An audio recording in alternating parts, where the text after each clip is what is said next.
के लेक्चर्स में स्वागत है। Today we are going to discuss a chapter on some of the other point, standard 10th subject mathematics है, and the name of chapter a pair of linear equation in a two variables. This is the second lectures of this chapter and इसका जो हमने nomenclatures दिया हुआ है वो है 3.2। तो 3.2 का हमने होता है थर्ड चैप्टर का सेकंड लेक्चर है। आपको स्पेशली समझाने के लिए कि जब आप हमारे वीडियो देखें तो आपको जब 3.1 मिले तो आपको समझना है कि थर्ड चैप्टर का फर्स्ट लेक्चर है, 3.2 यानी कि थर्ड चैप्टर का सेकंड लेक्चर है। So this is the second lecture of the third chapter. ठीक है, the name of chapter is a pair of linear equation in a two variable. Myself, Professor JB Jani, from SK Education Hub, Sitpur 9427729500. This is our WhatsApp number. You can send a message on this number if you have any confusion and if you have any if you want to share your feedback with us. ठीक है. So now let me start with the topic that we discussed in our previous lectures. है ना, हमने पिछले lectures में इतने point हमने पढ़े थे। यदि आपने हमारा पिछला lecture नहीं देखा है तो आप पहले वो लेक्चर्स देख लीजिए तो आपको समझ में आ जाएगा। उसके बाद ही आप सेकंड लेक्चर्स को देखिए। तो पहले लेक्चर्स में पढ़े थे इंट्रोडक्शन पढ़े थे, उसके बाद हम पढ़े थे representation of situation bye algebraically and graphically, कि हमारे सामने कोई सिचुएशन आती थी, उस सिचुएशन को हमने ग्राफिकली कैसे दिखाया जाता है, अलजेब्रिकली कैसे दिखाते, वो चीज हम सीखे थे। उसके बाद हमने एक्सरसाइज 3.1 एनसीईआरटी की खत्म की थी। तो ये तीन टॉपिक थे जो हम लोगों ने कवर किए थे पिछले लेक्चर्स में। तो आपको यदि इसमें से कोई टॉपिक यदि नहीं आता है तो पहले आप हमारा जो पहला लेक्चर था 3.1 का मींस 3.1 था वो आप देख लीजिए लेक्चर। उसकी लिंक है वो इसी वीडियो के नीचे आपको डिस्क्रिप्शन बॉक्स में दिखाई देगी। उसके बाद ही आप ये वीडियो देखें। नाउ आगे जाते हैं एंड हम आज के लेक्चर्स के ऊपर डिस्कशन करते हैं। A specific objectives of this lectures are to be discuss. तो आज के लेक्चर्स के टॉपिक कौन से हैं? तो पहला होता है, आज हम लेने वाले हैं graphical method of solution of a pair of linear equation. Linear equation की जो पेयर है उसका सॉल्यूशन ग्राफिकल मेथड के थ्रू कैसे निकाला जाता है, आज हम वो सीखने वाले हैं। इन अवर लास्ट लेक्चर हमने सीखा था कि लीनियर इक्वेशन को ग्राफ में कैसे दिखाया जाता है, बट उस ग्राफ के ऊपर से उसका सॉल्यूशन कैसे निकालते हैं वो हम आज के लेक्चर्स में सीखने वाले हैं। तो उसके अंदर तीन किस्म के केसेस बनने वाले हैं। First one is intersecting lines, parallel lines and the coincident lines. तो हम ये पॉइंट यहाँ पे लेने वाले कि भाई तीन किस्म की लाइन यानी कि इसके सॉल्यूशन की मेथोडोलॉजी हम सीखेंगे। उसके बाद हम एक्सरसाइज 3.2 के वो सब यहाँ पे लेने वाले हैं जिसकी मेथड हमने आपको आज सिखाई। बेटा याद रखना कि आज एक्सरसाइज 3.2 कंप्लीट नहीं होने वाली है, हम उसमें से वही सम सॉल्व करने वाले हैं जो हमने आपको आज यहाँ पे सिखाए हुए। So now let we start with the topic. तो हमारा जो पहला टॉपिक था वो था graphical method of solution of pair of linear equation. तो मैं इसमें आपको तीन मेथड बताता हूं, तीन केसेस बताता हूं। हम सबको पता है कि लीनियर इक्वेशन को ग्राफ के थ्रू किस तरह से रिप्रेजेंट किया जाता है। एंड हमने आपको पहले लेक्चर में बताया था लीनियर इक्वेशन का मीनिंग होता है जब आप उसको उस इक्वेशन में से x एंड y की वैल्यू निकालते हो तो वो जो वैल्यू निकल के आती है उसकी वजह से एक स्ट्रेट लाइन जनरेट होती है एंड इसीलिए उसको बोला जाता है लीनियर इक्वेशन। तो यहाँ पे हम बात करें कि आपने एक इक्वेशन के थ्रू एक लाइन यहाँ पे बनाई, तो देखिए एक लाइन यहाँ पे आ गई एंड एक दूसरी लाइन आपने ऐसे बनाई, तो दोनों लाइन है ना किसी एक पॉइंट पे यहाँ पे इंटरसेक्ट हुई। ठीक है, हमें क्या निकालना है, सॉल्यूशन निकालना है। तो ग्राफ पे से सॉल्यूशन कैसे निकालेंगे, जिस पॉइंट पे दोनों लाइन इंटरसेक्ट होती है वो उसका सॉल्यूशन होता है। सॉल्यूशन का मीनिंग क्या, x एंड y की वैल्यू। हमारे पास जैसे दो इक्वेशन है भाई, x plus y is equal to 5 and दूसरा इक्वेशन है x plus 2y is equal to 7। तो उसका सॉल्यूशन का मीनिंग क्या होता है, in that case we have to find out value of x and y। तो x and y की वैल्यू कैसे निकालेंगे, तो दोनों इक्वेशन के थ्रू हम पहले क्या बनाएंगे, लाइन बनाएंगे एंड वो लाइन जिस पॉइंट पे इंटरसेक्ट होगी है ना एक दूसरे को जहां पे टच कर देगी वो उसका सॉल्यूशन। तो केस नंबर 1 में आप देखिए आपके सामने आपको दिखाई देगा कि यहाँ पे दो लाइन है एंड दो लाइन एक ही पॉइंट पे इंटरसेक्ट करती है, तो ए इंटरसेक्टिंग लाइंस हुई और इंटरसेक्टिंग लाइंस होती है तो उसका एग्जैक्ट वन सॉल्यूशन होता है, एक ही सॉल्यूशन होता है। आप देख सकते हो कि एक पॉइंट पे इंटरसेक्ट होने के बाद वो लाइन कभी भी एक दूसरे को कहीं पे भी टच नहीं कर देगी, क्योंकि दोनों लाइन की डायरेक्शंस क्या है, अलग अलग है। देखिए ये लाइन इस साइड पे चली जाएगी एंड ये वाली लाइन यहाँ पे चली जाएगी, बट एक ही पॉइंट पे वहां पे इंटरसेक्शन हुआ है। केस नंबर 2 में बात करते हैं। क्या है यहाँ पे line A one, line number 2, कैसी लाइन है दोनों की दोनों, both the lines are parallel to the each other. यदि दो लाइन एक दूसरे के साथ पैरेलल में होती है तो क्या वो कभी एक दूसरे को टच कर पाएगी? तो आप बोलेंगे सर बिल्कुल भी नहीं। यदि लाइंस क्या है, if the lines are parallel to the each others, वो एक दूसरे को कभी भी टच नहीं कर सकती, इंटरसेक्ट नहीं कर सकती। यदि इंटरसेक्ट ही नहीं होगा तो फिर उसका सॉल्यूशन आएगा? तो आप बोलेंगे सर उसका सॉल्यूशन हो ही नहीं सकता, क्योंकि हमने क्या बोला था, सॉल्यूशन का मीनिंग क्या कि दोनों लाइन एक दूसरे को टच करनी चाहिए। So it means that in this case there is a no solution। तो केस नंबर 2 में क्या होता है, कोई सॉल्यूशन नहीं होता। चलिए आगे बढ़ते हैं, केस नंबर 3 यहां पे ले लेते हैं। हमारे सामने एक लाइन है एंड आपने देखा कि दूसरी जो लाइन है ना वो एग्जैक्ट उसके ऊपर है, दिखाई दिया आपको? मैंने दोनों लाइन के एक कलर्स अलग अलग यहाँ पे लिए हैं तो आप आसानी से उसको बाइफरकेट कर पाए। यहां पे देखा जाए तो जो सेकंड लाइन है वो पहले लाइन के ऊपर ही है, तो उसको बोला जाता है को इंसिडेंट लाइंस। इसको क्या बोलते हैं, को इंसिडेंट लाइंस बोलते हैं। तो वो कितने पॉइंट पे टच होती है? तो आपको लगेगा सर यहाँ पे तो काफी सारे पॉइंट्स है ना, 1 2 3 4 5 मैनी पॉइंट्स आर देयर। सो हम यहाँ पे क्या बोलेंगे कि भाई इसके तो बहुत सारे सॉल्यूशंस हो सकते हैं। सो इनफाइनाइट मैनी सॉल्यूशन। तो पूरे चैप्टर में हमारे पास 3 केस हो सकते हैं। बेटा अभी से आप याद रखिए, हमारे पास सिर्फ कितने केस हो सकते हैं, 3 केस हो सकते हैं। पहला होता है इंटरसेक्टिंग लाइन का, that is exactly one solution. Case number 2, if both the lines are parallel to each other, no solution. And if the lines are coincident lines, there are infinite many solution.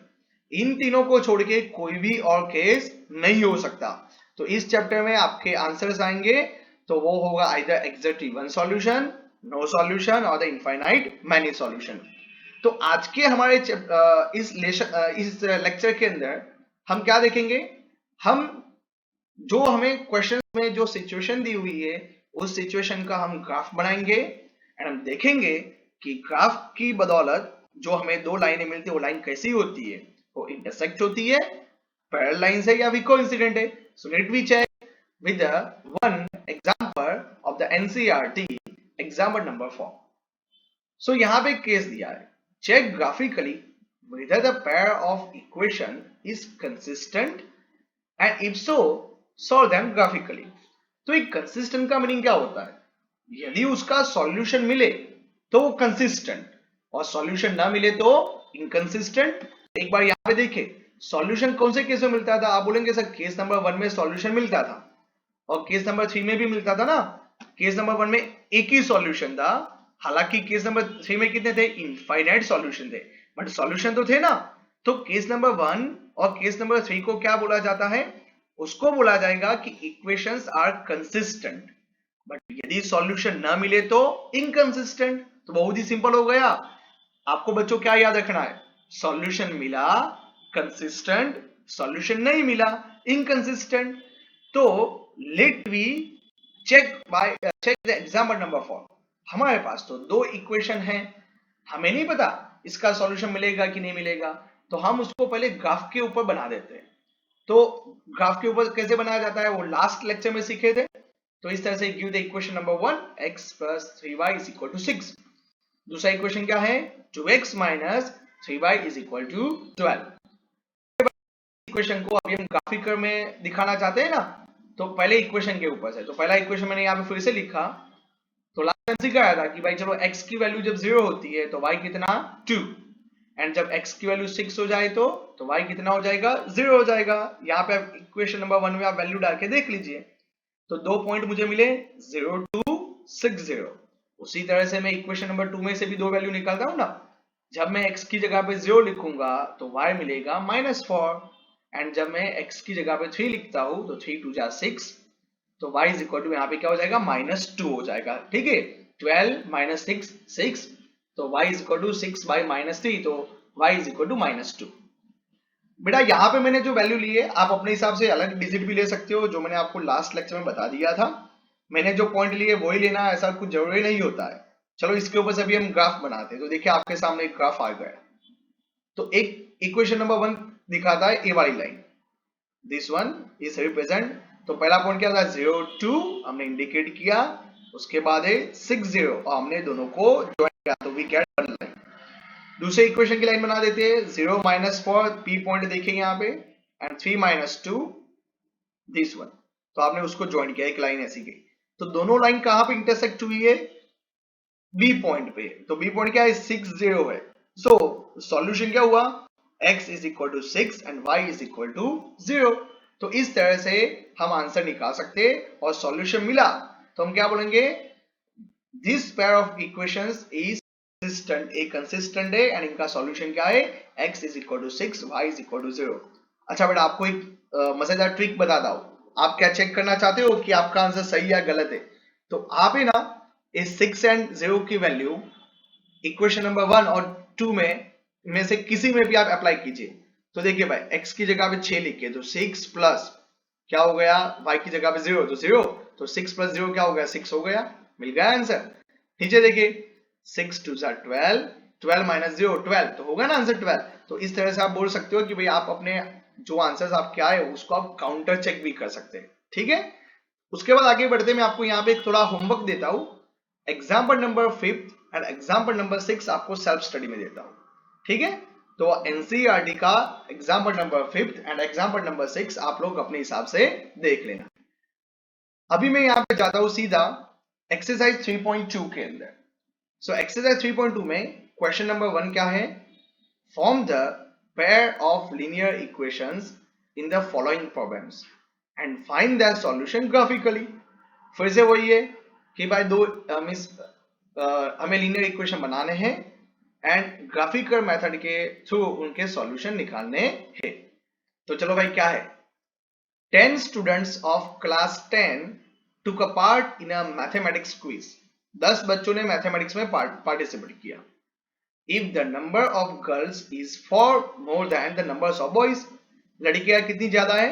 Boys से 4 ज्यादा है ना। Find the number of boys and girls who took part in the quiz। तो ऐसी situation को graph में कैसे बनाते हैं? सॉरी, ऐसी सिचुएशन को पहले अलजेब्रिकली बनाना पड़ता है, जो हम प्रीवियस लेक्चर में सीख चुके थे। ठीक है, तो चलिए सॉल्यूशन हम यहाँ पे बोलते हैं let the number of girls equal to x and number of boys equal to y। तो टोटल कितने बच्चे हैं? टोटल कितने स्टूडेंट्स हैं? 10 है ना। So total numbers of students equal to 10।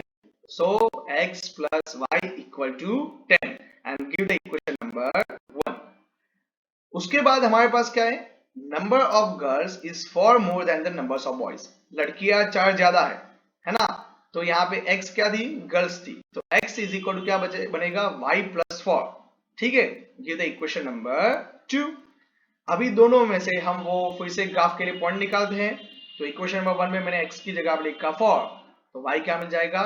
10 minus 4 6। And if I am saying that x is equal to 6, तो y क्या मुझे मिल जाएगा? 4। तो 4 6 and 6 4s are 2 points for the line number 1। As the same manner equation number 2 में देखिए तो x क्या है? यदि मैं x की जगह पे यहाँ पे 5 लेता हूँ, x की जगह पे 5, तो y इज इक्वल टू क्या हो जाएगा? 5 minus 4 1। एंड यदि मैं x की जगह पे -1 लेता हूँ तो y इज इक्वल टू क्या हो जाएगा? यहाँ पे सॉरी x की जगह पे मैं 3 लेता हूँ तो y इज इक्वल टू -1 हो जाएगा। तो मैंने यहाँ पे भी 2 पॉइंट निकाल दिए। फिर से बताता हूँ कि आप कोई भी पॉइंट ले सकते हो, ऐसा कुछ भी नहीं है कि मैंने जो पॉइंट लिया वही आपको लेना है। अभी यहाँ पे ग्राफ में देखें, इक्वेशन नंबर 1 के लिए मैं पॉइंट दिखाता हूँ 4 6। This one is point 4 6 6 4 point this one and let we create one line. तो यहाँ पे आपकी लाइन क्रिएट हो गई। उसके बाद 5 1, so this one is a 5 1 point and this one is second is a 3 minus 1 from here downward side, this is our second line। तो दोनों लाइन कहां पे इंटरसेक्ट हुई? आप बोलेंगे सर इस पॉइंट पे। वो पॉइंट क्या है? 7 3। तो आप क्या बोलेंगे? Solution of pair of linear equation is 7 and x is equal to 7 and y is equal to 3 बोला जाएगा। तो x यहाँ पे क्या था? Numbers of girls. तो numbers of girls is equal to 7 and numbers of boys is equal to 3 हो गया। ठीक है बेटा, तो ये यहाँ पे क्वेश्चन नंबर 1 का फर्स्ट था। तो भाई आगे बढ़ते हैं। क्वेश्चन नंबर फर्स्ट का सेकंड क्या है? 5 pencils and 7 pens together cost 50, whereas 7 pencils and 5 pens together cost 46. Find the cost of 1 pencil and that of 1 pen. 5 pencil और 7 पेन की वैल्यू कितनी है? टोटल कॉस्ट कितना है? 50 रुपया है। उसी तरह से 7 पेंसिल एंड 5 पेन की कॉस्ट कितनी है? 46 है ना। नाउ तो सॉल्यूशन करते हैं, पहले उसको अलजेब्रिकली बना देते हैं। जैसे अभी सबको बताया कि let the cost of 1 pencil is ₹X and the cost of 1 pen is ₹Y। तो कितनी पेंसिल दी? तो according to the questions we have 5 pencils and 7 pens, तो क्या बोलेंगे? 5x + 7y = 50। उसके बाद क्या आएगा? ऑल्सो हमारे पास दूसरा इक्वेशन क्या है? 7 पेंसिल्स यानी कि 7x + 5y = 46। अभी उसके लिए हम लोग वैल्यू बनाते हैं ना, ग्राफ के लिए वैल्यू फाइंड आउट करते हैं। तो इक्वेशन नंबर 1 के लिए देखें, यदि x की जगह पे 3 लेते हैं तो 5 3 = 15, 50 में से 15 चला जाएगा 35, तो 7y = 35, 35 by 7 5। ये तो उसी तरह से अभी x की जगह पे मैं 10 लेता हूं तो 50 - 50 0। इक्वेशन नंबर 2 के लिए बात करते हैं। तो चलो x की जगह पे 8 ले लिया, तो x की जगह पे 8 लेता हूं तो y मुझे क्या मिल जाएगा? -2। और यदि मैं x की जगह पे -2 लेता हूं तो y मुझे क्या मिल जाएगा? 12। आप वैल्यू अप्लाई करके देख लीजिए। फिर से मैं उसका ग्राफ बनाता हूं। यदि हम यहाँ पे ग्राफ बना दें तो पहला पॉइंट क्या होता है? 3 5 होता है ना। एंड दूसरा पॉइंट क्या है? 10 0। तो 3 5 एंड 10 0 हमने एक लाइन बना दी, this one is a straight line. दूसरे में क्या है? 8 - 2 एंड सेकंड इज अ -2 12। तो देखिए इसकी लाइन ना तो कहां पे इंटरसेक्ट हुई? तो वो एग्जैक्ट 3 एंड 5 पॉइंट के ऊपर क्या हुई? इंटरसेक्ट हुई। तो जैसे ही यहाँ पे वो इंटरसेक्ट होती है उसको हम क्या बोलेंगे? सॉल्यूशन बोलेंगे। तो हम क्या बोलेंगे? x = 7 and y = 3 बोला जाएगा। ठीक है। So the cost of 1 pencil is ₹7 and the cost of 1 pen is ₹3। बेटा तो अभी जो एक सम ऐसा है, सीधा क्वेश्चन नंबर 7 लेते हैं। बच्चों को कई बार टफ लगता है लेकिन ऐसा नहीं है, उसने सिर्फ थोड़ा आपको कंफ्यूज करने के लिए पूछ लिया है। क्या है? Draw the graphs of equation x - 1 + 1 = 0 and 3x + 2y - 12 = 0. Determine the coordinate of the vertices of triangle formed by these lines and the x-axis and the shade of the triangle region. हमें सिर्फ एक triangle बनेगा तो triangle के vertices find out करने, और triangle किससे बनेगा? ये दोनों लाइन के इंटरसेक्शन पॉइंट से एंड एक्स एक्सिस के साथ बनेगा। तो चलिए यहाँ पे फॉर्म इक्वेशन, हमारा पहला इक्वेशन है x - y = -1। दूसरा इक्वेशन क्या है? 3x + 2y = 12। तो चलो पहले इक्वेशन में यदि मैं x की जगह पे 0 लेता हूं तो y = 1 and if I am saying that x = 1 then y = 2। तो यहां पे मुझे 2 पॉइंट मिले, we get the 2 points 0 1 and 1 2। On a same manner, if x = 4 then y = 0 and if x = 2 then y = 3 यहाँ पे from the equation number 2। तो देखिए यहाँ पे अभी हम एक ग्राफ बनाते हैं फिर से। तो ग्राफ में क्या होता है? 0 1 लाइन, बहुत ही ध्यान से देखिए यहाँ पे this one is a 0 1 and दूसरी लाइन क्या है यहाँ पे 1 2। तो यहाँ पे स्ट्रेट लाइन हमने ऐसे खींच ली टोटली, माउस के पॉइंटर को देखिए ध्यान से। दूसरा पॉइंट था यहाँ पे 4 0, दिस वन एंड 2 3, यहाँ पे इसको खींच लिया। तो दोनों इंटरसेक्ट कहाँ पे हुए हैं? 2 3 पॉइंट के ऊपर इंटरसेक्ट हुई। ठीक है। अभी देखिए कि एक्स एक्सिस के साथ एक ट्रायंगल आपको दिखा देता है, यहाँ पे शेड किया हुआ है। तो उसके वर्टाइसिस कौन से हुए? उसका एक वर्टाइसिस हुआ -1 0, यहाँ पे दिखाई देगा। दूसरा हुआ यहाँ पे 2 3 एंड थर्ड इज 4 0। तो ये तीनों वर्टाइसिस के थ्रू एक ट्रायंगल यहाँ पे फॉर्म हुआ है। तो इस तरह से हम यहाँ पे दिखा सकते हैं, आपको सिर्फ यहाँ पे उसका रीजन दिखाने का था and coordinate of the triangles आपको फाइंड आउट करने थे। तो आज के लेक्चर्स में हम सीखे graphical method of solution of a pair of linear equation. उसके साथ मैंने आपको 3 केस बताए, intersecting line, parallel lines and the coincident lines and exercise 3.2 NCERT के हमने कुछ सम्स किए। आपको जो एग्जाम्पल होमवर्क में दिए हैं आप उसको अपने हिसाब से सॉल्व कीजिए। नेक्स्ट लेक्चर्स में हम इससे थोड़ा आगे जाएंगे। ओके, एंड ग्राफिकल मेथड को छोड़ के हम आपको दूसरी मेथड सिखाएंगे कि आप सीधे भी इसके आंसर बता सकते हो। ओके, तो वो हम सीखेंगे अपने नेक्स्ट लेक्चर के अंदर। लेक्चर्स में प्रेजेंट होने के लिए, to be present in the lectures again we means हम आपका धन्यवाद करते हैं। Thank you very much, thank you so much.